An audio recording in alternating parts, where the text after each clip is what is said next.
دمع عيني تحدر وباب السعد والفرحة تسكر، بعد شيخي الموقر بكيل النشم الشامخ العالي.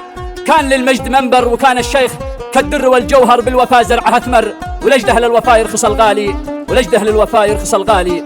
هذا الزامل من كلمات الشاعر بندر بن عبد الله الحباري أبو سيف، رثاء ومواساة بعد وفاة الشيخ بكيل بن دريب الحباري رحمة الله تغشاه وأسكنه فسيح جناته. إليكم البدع ثم الجواب من الشاعر علي عبد ربه علي الماوري من قبائل ماور العرش ردع. أداء الشاعر أبو تميم سند، تسجيلات أنغام يريم.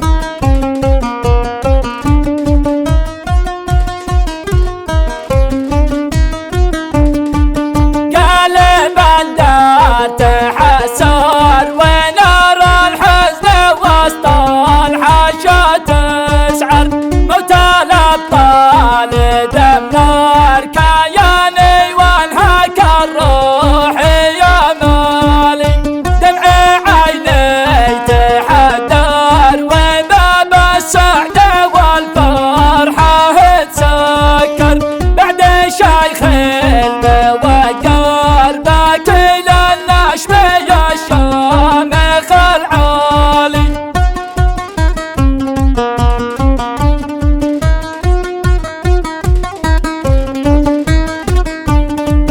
كان بالمجد منبر وكان الشيخ كالدر والجوهر، بالوفا زرعها ثمر ولأجله للوفا يرخص الغالي. أبكي الدار مع الأعصار ومن حزني وقهري عليها أسهر، وارتضي بالمقدر وانا راضي بما الله يرضالي. وهذا الرد من الشاعر علي عبد ربه علي الماوري من قبائل ماور العرش غدع.